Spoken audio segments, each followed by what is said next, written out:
Bienvenidos a Escuela Sabática Fácil desde Nicaragua con Néstor Salguera y César Vargas. El libro de Marcos. Lección número 1 para el sábado 6 de julio de 2024. El comienzo del Evangelio.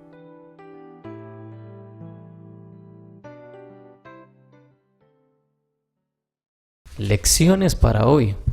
Un hermoso programa en el que compartimos la lección de la escuela sabática.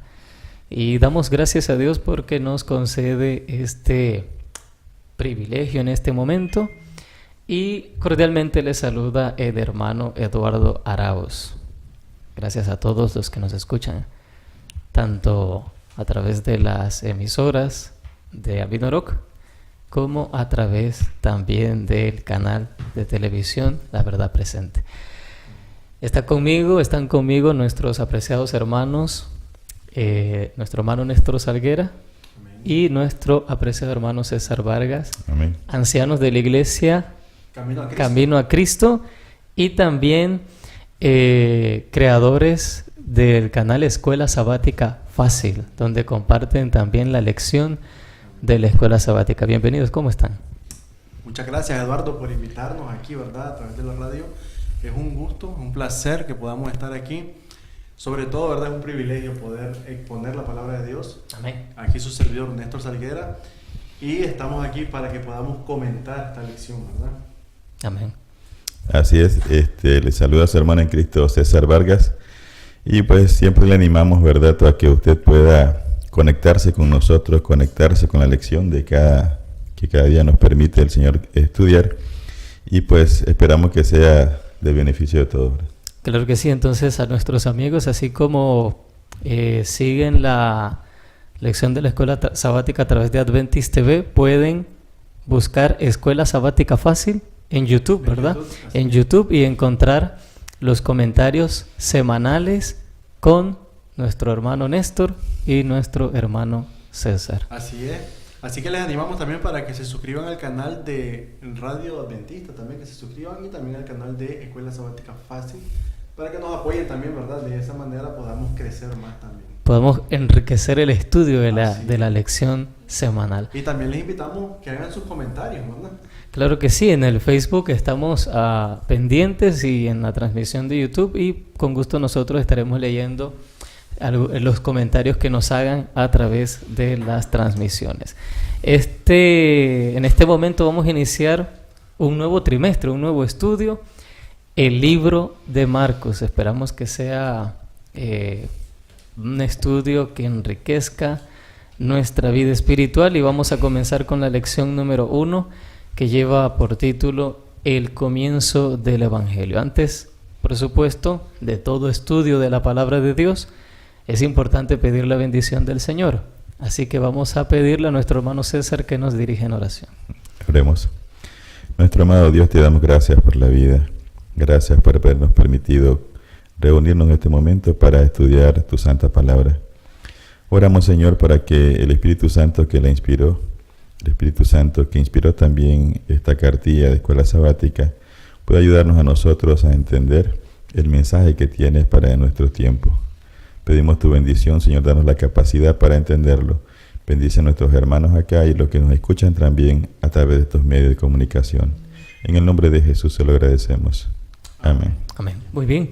Iniciamos entonces la lección 1 de esta hermosa lección de Escuela Sabática, el libro de Marcos. El comienzo del Evangelio. El texto clave está en Marcos 1, 14 y 15, y dice: Después que Juan fue encarcelado, Jesús vino a Galilea predicando el Evangelio del reino de Dios.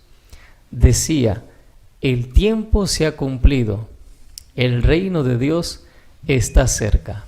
Arrepiéntanse y crean al Evangelio. Muy bien, entonces me gustaría que ustedes nos iniciaran esta lección con los aspectos introductorios. ¿Qué podemos nosotros aprender en esta oportunidad? Bueno, voy a comenzar, ¿verdad? Claro. Para iniciar este estudio, familia, es importante que nosotros entendamos que quienes se especializan en el estudio, ¿verdad?, del Nuevo Testamento afirman que Marcos fue uno de los primeros libros que se escribieron. Y Mateo cita, ¿verdad?, a Marcos, y también lo hace Lucas. Entonces vemos que Marcos es un libro que es pequeño, ¿verdad?, de unos 16 capítulos, y es muy grande en profundidad de sus enseñanzas. Y es importante que nosotros podamos ahora, ¿verdad?, ponerle, como dicen, bastante interés a este libro, ¿verdad? De acuerdo. Así es un resumen de la vida de Jesús, ¿verdad?, el ministerio de Jesús. Es extraordinario si se estudia con detenimiento lo que podemos aprender de él. Y la pregunta es, ¿quién escribió el libro de Marcos y por qué lo escribió? Es una buena pregunta. ¿Por qué lo escribió? Y estaba viendo un comentario ahí de la hermana White. Dice que se escribieron 4 evangelios. Los 4 ven aspectos distintos. Y entonces esto es porque nosotros vemos la misma situación de diferentes perspectivas. Correcto. Yo puedo captar algo en una lección y ustedes la ven completamente diferente. Y es por eso que para entender el Evangelio de Jesús hay que estudiar en los cuatro evangelios. Así es. Y es bonito eso que dice nuestro hermano César, es muy cierto. Porque las historias que aparecen en el libro de Lucas, un ejemplo, Mateo da más detalles y Marcos puede dar otro detalle que quizás no lo pudimos ver, ¿verdad? Es importante que nosotros podamos, como dice nuestro hermano César, estudiar los 4 evangelios, no quedarnos solamente con uno. De acuerdo. Sí. Y de cada uno podemos ver diferentes perspectivas, ¿no? Porque la verdad, como han comentado ustedes, impresionó a los personajes bíblicos de formas distintas. Captaron con fuerza una parte de la verdad que los impresionó con mayor fuerza, y otro personaje captó esa misma verdad en otro aspecto con mayor fuerza, pero cuando vemos todo junto, vemos el cuadro completo. Así es. Me llama la atención el versículo 1 del capítulo 1 de Marcos, donde dice principio del Evangelio de Jesucristo, que es el tema, ¿verdad?, del comienzo del Evangelio. Pero me llama la atención porque Juan Marcos presenta de una vez a Jesús, ya como el autor, como el principal personaje. De una vez dice el Evangelio, ¿verdad?, de Jesucristo, Hijo de Dios. Y no deja duda. Le da las dos naturalezas, la humana y también la divina. Me gusta, y lo vamos a ver más adelante. Sí, Marcos nos presenta de forma consecutiva, ¿no?, y resumida. Nos decía nuestro hermano quién es Jesús y lo que Él vino a hacer por nosotros. De hecho, creo que es importante destacar, para luego pasar a la primera parte de la lección, un aspecto que es importante para entender el libro de Marcos, y es que se puede dividir en 2 grandes secciones. Y las 2 secciones son 2 preguntas. Del capítulo 1 al capítulo 8, a mediados del capítulo 8, la primera sección responde a la pregunta ¿quién es Jesús?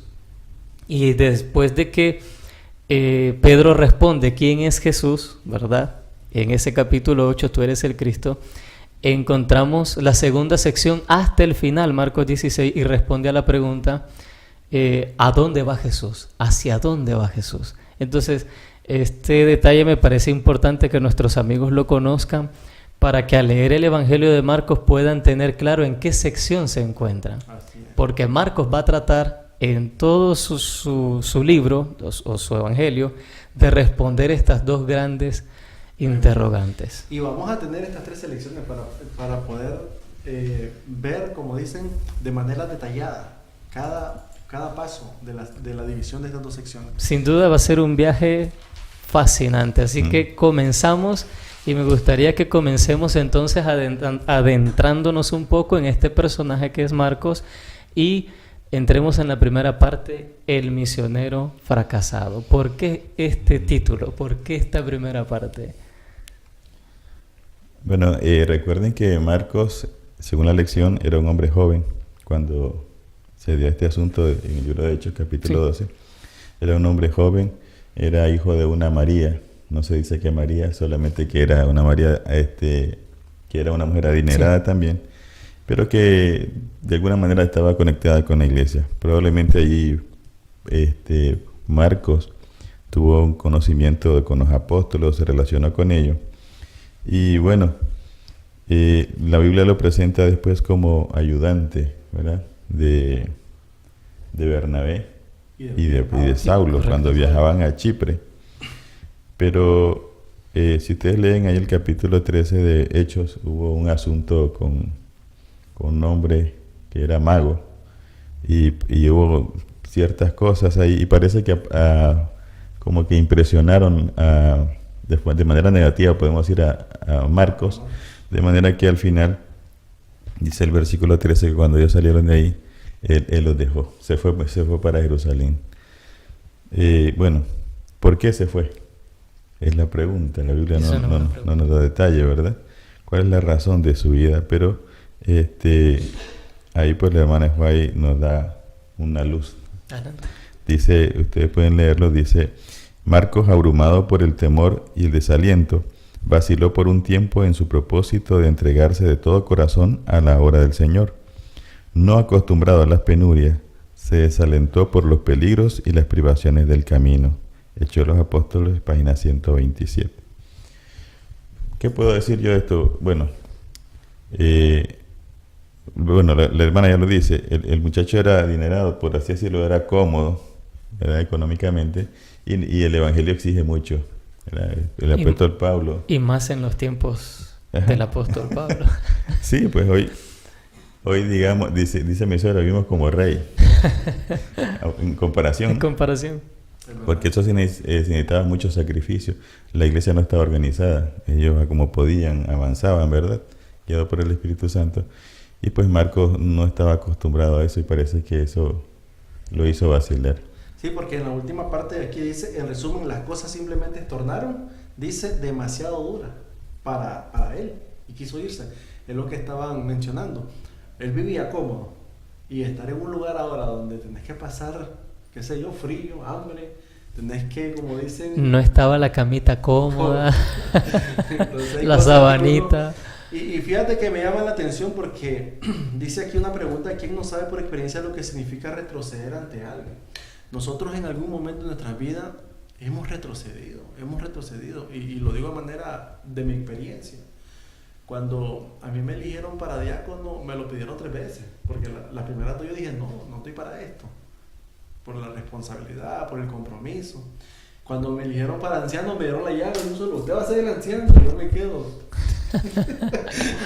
Pero en mi interior, ¿qué me decía? No, y a veces hemos retrocedido, pero nosotros ahora tenemos que aprender que el Evangelio no es un compromiso, es un privilegio, ¿verdad? Y eso parece que a Juan Marcos como que no lo entendía. Pero es que tú recuerdas, lo dices ahora que tienes experiencia. Correcto. Pero uno recién llegado a la iglesia, nuevo en la iglesia, es algo difícil. Ahora, esto nos lleva también a tener cuidado con los hermanos jóvenes, en hablando de la fe. En la fe. ¿Verdad? Porque nosotros ya estamos acostumbrados, pero ellos no. Y hay que también tenerles consideración, ¿verdad? Si tuvieran en el momento vacilación, ¿no? Totalmente Ahora, de acuerdo. Un punto importante, hermanos, es que dice aquí el misionero fracasado. Bueno, cuando nosotros retrocedemos ante algo, una situación difícil que queremos emprender y no podemos, no significa que nos vamos a quedar ahí, ¿verdad? Claro, el miedo. Primero, lo que surge en nosotros es el temor. Pero Dios ha prometido quitar nuestros temores. ¿Pero qué tenemos que hacer? Venir a Él. Porque es importante que nosotros entendamos que Marcos o Juan Marcos no hubiera sido ese título de este libro o de este evangelio si él se hubiera quedado fracasado, sino que él dijo no. Y lo vamos a ver más adelante, ¿verdad? Tampoco podemos condenar a las personas de una vez. Ni podemos ponerlo correcto, podemos decir, mira que fulano, por esto, por lo otro. Hay personas, hermanos, que les das el misionero y no te lo agarran. Pero por eso no significa que él ya no va a poder, sino que hay que animarlo, ¿no? Sí, verdaderamente la experiencia de Marcos nos muestra que puede que en nuestras vidas no hayamos tenido un buen comienzo, pero eso no determina nuestro éxito futuro. No debería determinar. Algunos quizás pueden sentirse desalentados por haber iniciado mal, porque Marcos no tuvo un inicio soñado en el ministerio. Pero luego, qué hermoso es ver en la Escritura un libro llamado Marcos. Y cuando estudiamos que fue un muchacho que dijo, yo mejor me voy porque aguantar hambre, extraño a mi mamá. Entonces esto no es fácil.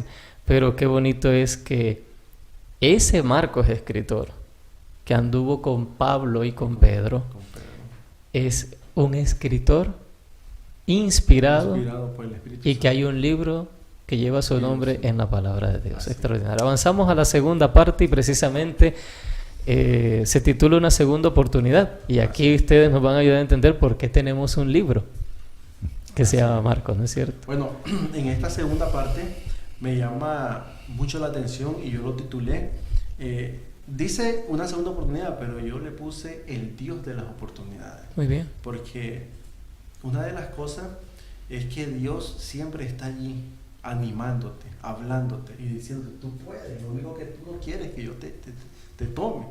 Y me llama la atención porque el apóstol Pablo, aquí vemos que no quiere a Juan Marcos que vaya otra vez, porque lo que había hecho era que se había ido.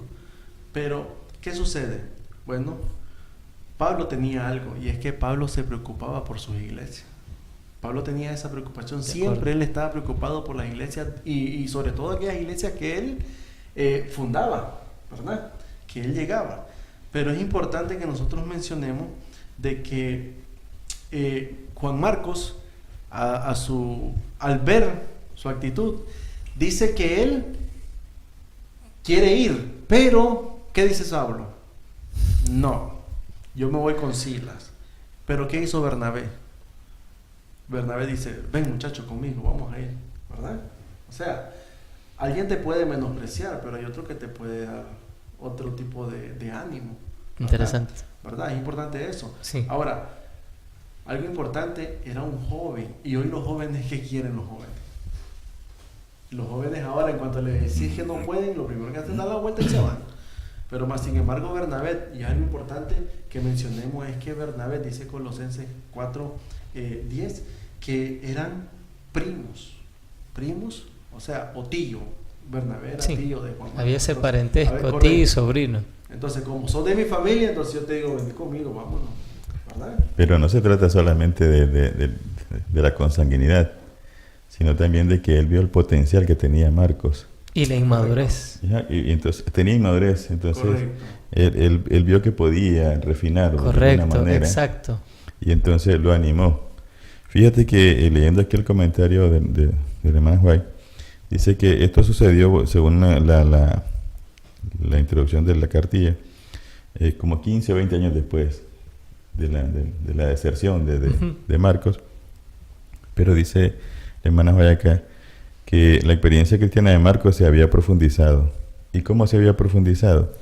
A medida que estudiaba más atentamente la vida y la muerte de Jesús, obtenía más claros conceptos de la misión del Salvador, sus afanes y sus conflictos. Leyendo de las cicatrices de las manos y los pies de Cristo, las señales de su servicio por la humanidad y el extremo a que llega la abnegación para salvar a los extraviados y perdidos, Marcos se constituyó en un seguidor voluntario del Maestro en la senda del sacrificio. O sea, contemplando a Jesús, viendo de que Jesús dejó la comodidad que había dejado del cielo, la majestad del cielo, para venir a nosotros, tener privaciones. Y entonces me imagino que él se puso a pensar, ¿no?, en que él había vacilado por cosas terrenales. Sin embargo, la contemplación del Maestro lo llevó a una madurez que ahora presenta en el libro de Hechos. Y algo importante que nosotros tenemos que aprender también es que, miren, mi experiencia no es tu experiencia. Y Pablo pensó, como él se había ido, dice, este muchacho no está apto todavía para el reino de los cielos, no está apto para que presente la palabra. Claro, ya Pablo tenía experiencia, ya Pablo había adquirido experiencia y él no. Entonces, ¿nosotros qué tenemos que hacer? Nosotros no podemos dejar de ver, como tú decías, el potencial de los jóvenes, de nuestros hermanos. Más bien hay que explotarlos, como dicen, que lo hagan. Ahora, miren lo que yo escribí. La relación familiar de Bernabé con Juan Marcos fue sin duda lo que indujo a querer llevar al joven en un viaje misionero, con el fin de darle la oportunidad de demostrar su actitud para el servicio reconoció a no dudar de él. Qué importante eso. Nosotros no somos quienes para decir tú no puedes, tú ¿qué estás haciendo? Al contrario, estamos para qué? Para que podamos animar a los demás. Aún con las personas mayores, ¿sí o no? Pasa con las personas mayores. Hay personas mayores, ancianos de iglesia que ya quieren tirar la toalla. Y uno que dice, no. Me pregunto cómo se debió haber sentido Juan Marcos cuando al presentarse, ¿no? Para poder volver a zarpar a una nueva aventura misionera. ¿Cómo se debe haber sentido ante la respuesta de Bernabé? Porque aunque Pablo es un gran hombre, ¿verdad?, de Dios, lo fue y quedó registrado como un campeón de la fe, y aunque, como dice el autor de la lección, puede que Pablo haya tenido sus razones, ¿no? Puede que haya sido comprensible su decisión, aunque muy categórica, ¿no? Sí. Pero ¿cómo se debe haber sentido Juan Marcos cuando vio que Bernabé lo recibió, le dio la oportunidad, ¿verdad? Y fíjate cómo es la vida, porque hablemos ya de Saulo. Cuando Saulo fue a buscar a Pedro, ¿qué le dijo Pedro? Yo no te creo que tú te hayas convertido. Y Pedro no quería hablar con Pablo. ¿Y quién intercedió? ¿Quién fue el medio para que llegara a un Bernabé. O sea, viendo esa experiencia, y ahora Pablo se rehúsa a querer, ¿me entienden? A veces nosotros tenemos que aprender a que si nosotros pasamos por algo, no permitamos que la otra persona pase por eso, sino que podamos, con todo el sentido de la palabra, apoyarlo. De acuerdo. Y estamos en una etapa de crecimiento y desarrollo. Y Pablo también experimentó ese crecimiento, ese cambio de visión. También, y ese rechazo. Correcto. Y también experimentó luego de eso un cambio de visión, porque podemos quizá citar algunos de los textos donde Pablo luego reconoce la importancia de Juan Marcos. Por ejemplo, podemos citar tal vez... Segunda de Timoteo 4:11. Segunda de Timoteo 4:11, muy bien. Es muy importante ese. Lo tengo por acá. Léalo. Dice, segunda de Timoteo 4:11, solo Lucas está conmigo. Le está escribiendo Pablo a Timoteo en la segunda epístola.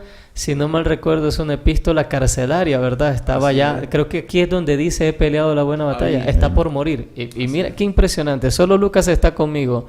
Toma a Marcos y tráele contigo, porque me es útil para el ministerio. Impresionante. Yo quiero que nos imaginemos, para darles esta parte también, que comentemos, cuando Timoteo va con la carta y le dice, Marcos, ven conmigo. ¿Por qué voy contigo?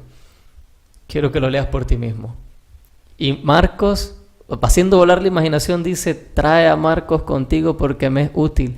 Y a lo mejor el anhelo de Marcos era, yo quiero ser útil para el Señor. Y ahora Pablo le está diciendo, Marcos, eres útil. Ven, te necesito. La verdad no sabemos cuánto tiempo pasó, ¿verdad?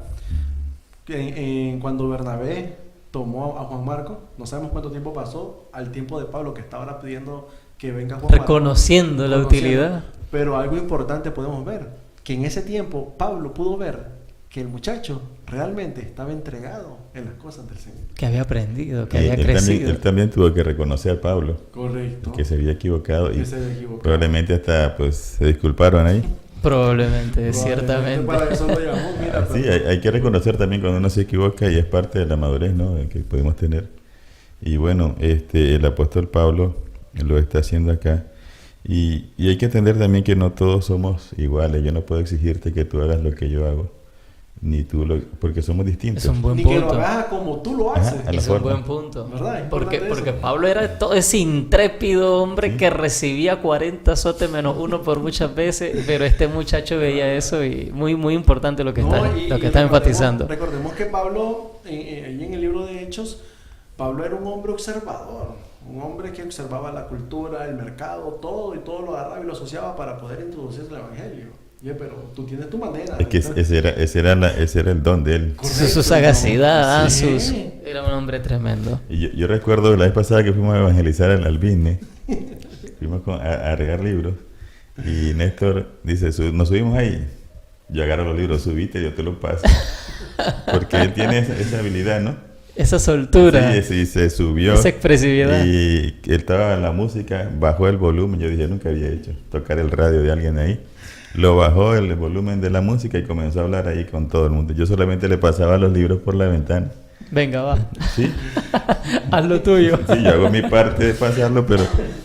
Y él no me puede exigir que me suba al bus así como lo hace él, porque somos diferentes. Y tuvo su efecto, por supuesto. Dios Sí, lo claro, usó claro. conforme a esa personalidad, ¿verdad? Que No, pero de hecho pedí le- permiso para bajar el volumen del radio. Bueno. Le digo al chofer, ¿puedo bajar? Sí, yo lo bajé porque la gente estaba con la música y yo con ese bus que tenía como 6 parlantes acá al lado, yo qué voy a estar parlando.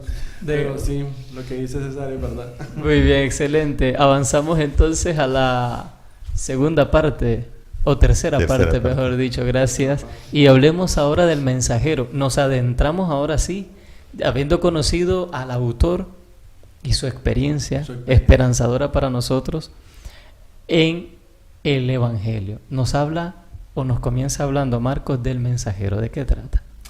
Es importante que nosotros podamos ver que los versículos del capítulo 1 versículo 1 al 8, hace la introducción el autor del libro acerca de los personajes que aparecen ahí. Ahí aparece Jesús primeramente, aparece Dios, el Padre, Muy bien. aparece el Espíritu Santo y también aparece Juan el Bautista. Y entonces nosotros vemos que lo primero que el autor quiere es que identifiquemos de quién se va a hablar ahora en adelante, ¿verdad? Es muy importante eso. Dice aquí, los personajes principales de estos versículos son 3. Jesucristo, mencionado en Marcos 1.1, Dios el Padre, implícito en la palabra de Marcos 1.2, y el predicador mensajero Juan el Bautista como sujeto principal de la última sección de este pasaje. Es importante que nosotros sepamos de quién o a quién se menciona en este día como mensajero, ¿verdad? Ahora, ¿cuál es el mensaje que está dando Juan? Bueno, Juan el trabajo de Juan es como introducir a Jesús, ¿no? Muy bien. Sí. Introducir a Jesús al pueblo de Israel. Y ahí da 3 citas en Éxodo, Isaías y Malaquías. Correcto. Hace una combinación, ¿no?, de estas citas. Y dice que Éxodo 23 se refiere al ángel que Dios enviaría delante de los israelitas para conducirlos a Canaán. Isaías 43 describe a Dios haciéndose presente en el desierto con un camino preparado para él, para su pueblo. Y Malaquías 3.1 se refiere a un mensajero que va delante del Señor para preparar su camino. Los 3 pasajes hablan de un viaje. En el Evangelio de Marcos, el Señor Jesús se lo presenta realizando un viaje. Correcto. La rápida narración realza el sentido de este viaje que lo conducirá hacia la cruz y a la muerte sacrificial de Jesús a nuestro favor. Es lo que estabas comentando, ¿no?, al inicio. Exacto. Entonces, el Evangelio de Marcos es una narrativa rápida y emocionante de un viaje. El viaje de nuestro Señor Jesucristo. Durante su ministerio terrenal, ¿verdad? Correcto. A la finalización. Que lo llevará ahí, a la cruz, pero que estamos apenas en el comienzo de ese trayecto. Y ya el comienzo es emocionante, porque vamos a ver cómo comenzó, ¿no?, ese apasionante ministerio de Jesucristo. Bueno, y algo que me gusta acá es que desde el inicio Marcos está enfatizando que Dios está al frente de la obra. Correcto. ¿Okay? Muy bien. Él es el que está dirigiendo todo y está pendiente, ¿no?, de cada situación que tanto en la vida de Jesús como en la vida nuestra también. Y eso es algo importante, porque yo aquí escribí que el mensaje que da Juan el Bautista no es un mensaje diferente al que nosotros damos ahora, porque es el mismo mensaje, ¿verdad? ¿Cuál es el mensaje de Juan? Arrepientan, que el reino de los cielos se ha acercado. El mismo mensaje que Jesús trae, el mismo mensaje que nosotros presentamos a este mundo, y que es necesario que todos nos unamos a una voz para que este mensaje sea, como dicen, que llegue y que sea aceptado, ¿verdad?, mediante el poder del Espíritu Santo. Muy importante esto, porque la predicación debe también estar asociada con el arrepentimiento. Es correcto. Para preparar el camino para la primera venida y el reino de la gracia, arrepentimiento. Así es. Pero también viene un reino de gloria en la segunda venida, o que se establecerá luego de la segunda venida, Pero también Dios ahora manda a todos los hombres en todo lugar, dice Pablo, que se arrepientan. Así que es muy importante eso, la proclamación, así como con Juan, hoy con el pueblo de Dios también debe llamar al arrepentimiento. Es que son dos, el mensaje está formado por dos palabras, arrepentimiento y abandono del pecado. Eso es todo. Nosotros queremos encontrarnos con Jesús, ¿qué tenemos que hacer? Prepararnos. ¿Cómo? Arrepentirnos, confesemos nuestro pecado, apartemos del pecado, y el Señor cuando venga Él nos va a reclamar como suyo, porque estamos siguiendo sus pisadas, que es importante. Ahí el comentario de la parte última dice que Marcos 1, 7 y 8 habla acerca de uno que vendría después de Él, que es más poderoso que Él, introduciendo a Jesús no como alguien, no como un hombre cualquiera, un profeta cualquiera, sino como Dios mismo, ¿no? La declaración de que no es digno de desatar la correa de sus sandalias, del que vendría, demuestra la exaltada perspectiva que tiene de Jesús. Recuerda que Él está presentando a Jesús a su pueblo, y está dejando claro que Jesús es más que un hombre, es Dios mismo. Y por lo tanto hay que prepararse para el encuentro con Él. Nosotros ahora estamos diciendo, ya no que Jesús es Dios, todo el mundo sabe que Jesús es Dios hoy, pero sí con mucha más razón, como ahora ya no hay reino de gracia al venir Jesús. Hay que prepararse con mucha más razón, arrepentirnos, ¿verdad?, para ese encuentro que será definitivo. Y es importante destacar que, así como decía nuestro hermano César, hablando de que Juan hace la mención de que es más poderoso, ahora, hablemos de la introducción del libro de Marcos. Y el libro de Marcos es uno de los libros donde vemos repetidamente el poder sanador, liberador de Jesús. Jesús hace tantos milagros usando ¿qué cosa? El poder que se le dio a través del Espíritu Santo, y es lo que tú decías, más poderoso. Ahora, ¿quiénes recibieron a Jesús? Mucha gente lo recibió, pero ¿quién preparó el camino? Juan. Ahora, fue el encargado. Sin duda fue muy importante la obra de este precursor. Es importante. Ahora, si Juan no hubiera predicado, nadie se hubiera dado cuenta que vendría ese ser noble y poderoso. De modo que Juan el Bautista cumple su propósito. Es correcto. Acá. Y ahora nosotros también tenemos que hacer lo mismo que el apóstol Juan, que Juan el Bautista. Predicar, porque ahora Cristo viene por un pueblo. De acuerdo. Hay que decir, viene uno mayor que nosotros. Infinitamente mayor que nosotros. Claro que sí. Muy bien, avanzamos entonces a la cuarta parte, y rápidamente, como nuestros amigos estarán captando, Marcos no se detiene. De hecho, hay muy poco de su comentario, ¿no es cierto? Él inicia una narrativa intrépida y apasionante y rápida, y muy poco hay. Tal vez vamos a encontrarnos algún comentario quizá del evangelista, pero es muy poco, porque él está interesado en que nosotros sigamos las escenas de acción de su narrativa. Hablemos del bautismo de Jesús. Sí, mira, lo único que estaba pensando en lo que hablabas de esto de los evangelios, es interesante porque ninguno de los evangelios dice quién lo escribió, ¿no? Porque la idea de él es presentar a Jesús. Muy bien. Esconderse, ¿no? Esconderse en Jesús. Porque a veces uno dice, yo soy fulano de tal, que no sé qué, y da toda su credencial y después predica de Jesús. Pero ellos no, ellos vienen directamente, como Juan, en el principio del verbo, de una sola vez, ¿verdad? De acuerdo. Porque eso es lo más importante de nuestro mensaje, presentar a Jesús y escondernos nosotros. Ahí en Marcos 1, del 9 al 13, se habla del bautismo de Jesús. Y dice que fue en el río Jordán, que mientras él estaba saliendo del agua, el Espíritu Santo bajó en forma de paloma, y también el cielo se abrió, y se escuchó la voz del Padre diciendo, este es mi Hijo amado, ¿verdad? En quien tengo complacencia. Lo primero que veo acá es al Dios triuno, ¿verdad?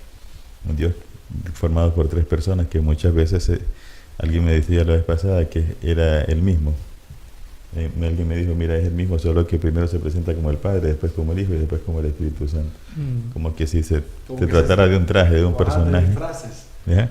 Pero aquí dice exactamente de que son tres personas, ¿verdad? Claramente explícito, sí. Tres individuos. Sí, tres individuos, sí, que forman una sola deidad. Dice que el comentario de estos eventos señalan la importancia del bautismo de Jesús. El Padre, el Hijo y el Espíritu Santo están presentes y declaran juntos el inicio del ministerio de Jesús. La importancia de este evento encontrará su eco en la escena de la cruz registrada en Marcos 15. Así que luego habla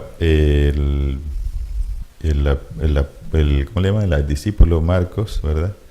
Que la presencia del Espíritu Santo lo lleva al desierto a Jesús para ser tentado. Pero es interesante porque en este capítulo, en estos versículos, encontramos también las dos naturalezas de Jesús. Así es. ¿Verdad? Dice acá, como divino, Él es Cristo, el Mesías, según Marcos 1, anunciado por el mensajero en Marcos 1, 2 y 3. Alguien más poderoso que Juan, dice Marcos 1, 7, el Hijo amado, sobre quien el Espíritu Santo desciende, versículos 10 y 11. Pero también aparece la versión humana o la dimensión humana, porque Él fue bautizado por Juan. Según no es la inversa, porque en realidad sí debe haber sido, ¿verdad? Sin embargo, Él estaba actuando ahí como humano, ¿verdad? Es impulsado por el Espíritu Santo. Como tú decías, todo lo que Él hacía era por obra del Espíritu Santo. Correcto. También fue tentado por Satanás. Pero Pablo dice que Dios no puede ser tentado. De acuerdo. ¿No? Entonces está presentando el aspecto humano. En su naturaleza humana. Y también pues era atendido por los ángeles. Sí, un dato importante que lo estoy ahora mismo es que dice que cuando Juan bautiza a Jesús, dice que subió del agua. Y ese es un detalle importante que no debemos nosotros pasar por alto, porque el verdadero bautismo es por inmersión. La persona es sepultada en el agua y sale, ¿verdad? Muchas personas preguntan, pero el verdadero bautismo, ¿cuál es? ¿Cómo es? Y aquí vemos que el bautismo tiene un significado profundo, ¿verdad? Para todo aquel creyente que desea seguir a Jesús. Es sepultado en las aguas, muere al pecado y ahora resucita, dice, a una vida nueva. Y es importante eso. Ahora, Jesús no tenía pecado, ¿verdad? Pero Jesús da un ejemplo. Correcto. ¿Verdad? Es un ejemplo. Es nuestro sustituto. Sí, ahora yo les voy a decir algo importante que no debemos de también olvidar. ¿Cuándo fue que Satanás tentó a Jesús? ¿Antes de su bautismo o después de su bautismo? Inmediatamente después. ¿Qué significa eso? Que ahora nosotros, tú puedes pensar, bueno, yo no tengo problema, yo no siento necesidad de ser tentado a algo. Claro, no te has bautizado, no te has entregado a Cristo. Pero cuando tú te entregas a Cristo, te conviertes en la persona más buscada por Satanás para hacerte la vida de cuadritos, como dicen. Sí, quiere hacerte caer, quiere hacernos caer. Quiere hacernos caer y te pone tentaciones de una y mil maneras. Entonces, es importante que entendamos algo. Nos entregamos a Cristo, pero Cristo dice, os daré el Consolador. Y el Espíritu Santo es para que nosotros podamos vencer esas tentaciones que el enemigo tiene. De acuerdo. Cuántas ideas ricas entonces en esta sola porción, ¿no es cierto? Que enfatizan tanto, como decía nuestro hermano, la naturaleza divina y humana de Jesús solo en el primer capítulo. Cómo vemos en este contexto la deidad unida. Estamos juntos en el programa de salvación que hemos elaborado desde los días de la eternidad para el ser humano. El Padre proclamando, este es mi Hijo amado. Yo estoy contento con Él, yo lo he enviado al mundo. El Espíritu Santo descendiendo sobre Él para guiarlo en este plan de salvación. Y en ese camino terrenal de su ministerio. Correcto, y para capacitarlo, para darle poder, para hacer todas las obras que el Padre lo había enviado a hacer. Vemos cómo hay una riqueza, ¿no?, en este Evangelio de Marcos, inclusive en esa misma experiencia. No sé si ustedes han escuchado que algunos dicen que el Espíritu Santo es el mismo Jesús. ¿Ya han escuchado? Es tremendo, no sé si es terrible en vez de tremendo, pero este pasaje nos muestra cómo el Espíritu Santo es, como dijo Jesús en Juan, el otro Consolador, y lo trata como una persona distinta a Él cuando Él venga.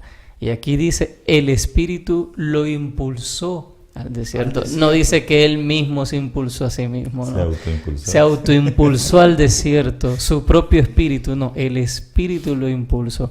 Así que, amigos, a través de la palabra podemos, como han estado comentando nuestros hermanos César y nuestro hermano Néstor, como ya Marco nos muestra evidencias poderosas que nos salvaguardan de los errores y de los engaños del enemigo. Hay un comentario en Mi Vida Hoy, página 264. Cuando Jesús salió del agua, dice el Marcos que descendió el Espíritu Santo. Hermanos, ahí comenta, dice que el Espíritu Santo descendió en forma de paloma que brillaba como oro bruñido. Y lo rodeó su gloria y se oyó la voz del cielo. Bueno, que Jesús, Dios, dice, tú eres mi Hijo amado, en quien me complazco. Ahora más abajo ella dice, la luz que rodeó al divino Hijo de Dios brillará sobre el camino de todos los que sigan sus pasos. No hay motivo para el desánimo. Las promesas de Dios son seguras y firmes. La oración de Cristo pronunciada a orillas del Jordán incluye a cada uno de los que creerían en Él. La promesa de que es acepto en el amado es para usted. Aférrese a ella con una fe inconmovible. O sea, la misma fuerza, el mismo poder que estuvo con Jesús, también está de nuestra parte. Amén. Por muy pecadores que seamos, ¿no? Así es. O sea que en la experiencia del bautismo de Jesús, vemos lo que puede ocurrir con nosotros. El Espíritu descendiendo y guiándonos por los caminos de la vida. Fíjate que a veces es falta de fe la nuestra, porque cuando alguien nos comisiona, nosotros no dudamos. Cuando yo trabajaba en una institución y yo tenía autoridad y tenía mis hasta sellos de que autenticaban los documentos, yo iba sin problema y me presentaba, soy fulano de tal y vengo de parte de tal. No tengo por qué, yo tenía todo el respaldo de la institución. Así debería ser nuestra vida espiritual. Imagínate, con todo el respaldo de la autoridad divina. A eso me refiero, ¿no? Tremendo. Deberíamos ser más, ¿cómo te digo? Intrépido, valiente. Valiente. Más seguro a la hora de proclamar la verdad, ¿no? Que a veces dudamos tanto. No, y fíjate que a veces pasa eso. Le digo a César, una vez fuimos a ver a una tía, la tía Dalia. Hilaria. Vamos a León, pero la cita era a las 11 y ya nos llegamos en la tarde. Y me dice César, no nos dejan entrar. Le dije, nos van a dejar entrar porque venimos en el nombre de Jehová. Amén. Yo llevaba esa fe. Solo que utilizamos el aspecto humano, nos pusimos el uniforme. Y mira, llegamos ahí y el señor que estaba ahí de guarda dice, ustedes venimos ahorita de urgencia, nos manda el señor, le va a haber una señora que va a ser ingresada y va a operarla. La cirugía, sí. Y entonces pase. ¿no? Y entonces a veces nosotros, lo que dice César, a veces como que nos limitamos nosotros. O mejor dicho, limitamos al Señor. Limitamos al Señor lo que el Señor puede hacer. De acuerdo. Miren, para cerrar el día, esta parte del bautismo, es importante que reconozcamos lo siguiente. Jesús, por amor a nosotros, ¿verdad? Dejó su gloria y se vistió de nuestra humanidad para mostrarnos a cada uno el valor que nosotros tenemos si le aceptamos. Ahora, nosotros no podemos dejar este sacrificio, como dicen, en vano. Todos tenemos derecho a la salvación, todos estamos ahora para ser salvos, solo hay que decidir. Y Jesús no vino para que tú te pierdas, vino para salvarnos. Entonces, lo importante ahora es que podamos reconocer a Jesús como nuestro Salvador, como nuestro Dios, y que podamos aceptar esa salvación que Él ofrece, porque está para todos, ¿verdad? De acuerdo, muy bien. Avanzamos a la última parte de nuestra lección. Vamos a tratar de condensarlo en unos 7 minutos. E importante, por cierto, que hay un aspecto de cómo el Evangelio está entremezclado con la profecía bíblica. Hablemos del Evangelio según Jesús. Ok. Inmediatamente que Jesús volvió de la prueba, ¿no?, que tuvo con Satanás en el desierto, su primera predicación o sus primeras palabras en Marcos 1, 14 y 15 nos dicen de la siguiente manera. Sí. Después que Juan fue encarcelado, Jesús vino a Galilea predicando el evangelio del reino de Dios. Decía, el tiempo se ha cumplido, el reino de Dios está cerca, arrepiéntanse y crean al evangelio. Ok. Yo siempre me preguntaba, cuando yo leía la Biblia le ponía un signo de interrogación. El tiempo se ha cumplido, ¿cuál tiempo? El reino de Dios se ha acercado, ¿cuál reino? ¿Verdad? Porque eso es interesante. Hay que hacerle preguntas al texto. Hay que hacerle preguntas al texto. Y si ustedes leen ahí este versículo, Jesús está haciendo referencia a Daniel 9, 24 al 27. porque la única profecía que habla de este periodo es Daniel hablando de las 70 semanas que se había determinado para el pueblo de judío, ¿verdad? Porque esas 70 semanas abarcaban la construcción del muro y toda de la ciudad de Jerusalén, pero que también en las 69 semanas el Mesías iba a ser ungido, ¿verdad? De acuerdo. Y esto pues se llevó a cabo en el año 27, tomando en cuenta como referencia el año 457 del Como inicio de punto las de 70 partida. semanas. Correcto. ¿Verdad? Ok, entonces desde ahí 69 semanas, también tomando el día por año. El principio bíblico del día por año, muy ¿verdad? bien. Y la orden de Artajerjes dada en ese año. Correcto. Entonces, exactamente el 27 de nuestra era, Jesús estaba siendo bautizado. Por razón Jesús ahora decía, el tiempo se ha cumplido, el tiempo de la profecía, pero Correcto. también el reino de gracia se ha acercado. Correcto. ¿Verdad? Eso es lo que estaba enfatizando Jesús. Y me gusta porque Jesús hace un énfasis, ¿verdad?, en el cumplimiento del tiempo, pero al mismo tiempo hace una introducción a un tiempo nuevo, ¿verdad? Porque imaginémonos lo siguiente, bueno, si el evangelio hubiese sido solamente para el pueblo judío y ellos lo rechazan, unos cuantos se hubieran salvado, habían creyentes judíos, pero ¿qué hubiese pasado con el resto? ¿Qué hubiese pasado con los gentiles en este caso? Pero más sin embargo, Dios ya tenía también preparado, porque ahora, al final, la salvación no solamente era para el pueblo judío.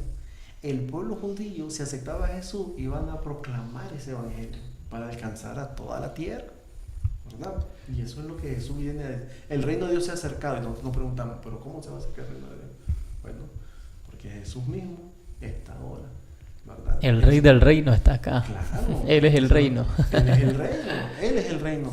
Y me gusta porque Jesús, cuando dice el tiempo se ha acercado, esta palabra se refiere a un tiempo, ¿verdad? Como decía nuestro hermano César, particularmente auspicio al cumplimiento de esas 70 semanas de Israel, y que ahora nosotros ya entendemos que ya se cumplieron, ya pasaron. Y preguntémonos, ¿cuándo nosotros sabíamos acerca de esta profecía? ¿Cuándo sabíamos? Yo por lo menos no sabía, pero ahora sí ya sé, ya sabemos cómo es y qué es lo que nos espera. Lo más importante de todo esto es que tenemos la palabra completa para saber el inicio y el fin. De acuerdo, entonces llegamos a la parte final y esta parte nos deja esta hermosa lección de cómo a través de la profecía de las 70 semanas, 490 días proféticos, que equivalen a 490 años literales, cómo nos muestran no con precisión, sino con exactitud la venida del Mesías, el ungimiento del Mesías, que en los últimos 7 años, a la mitad de esa última semana profética, iba a hacer cesar el sacrificio y la ofrenda. Es decir, la profecía nos afianza en la palabra de Dios, ¿no es cierto? Nos muestra que la Biblia es un libro inspirado, lleva el sello de la deidad. ¿Por qué? Solo un ser en todo el universo puede conocer el fin desde el principio y anticiparlo, y ese es Dios. Y la profecía de las 70 semanas nos da esa seguridad. Así que agradecemos a nuestro hermano Néstor, nuestro hermano César, de Escuela Sabática Fácil.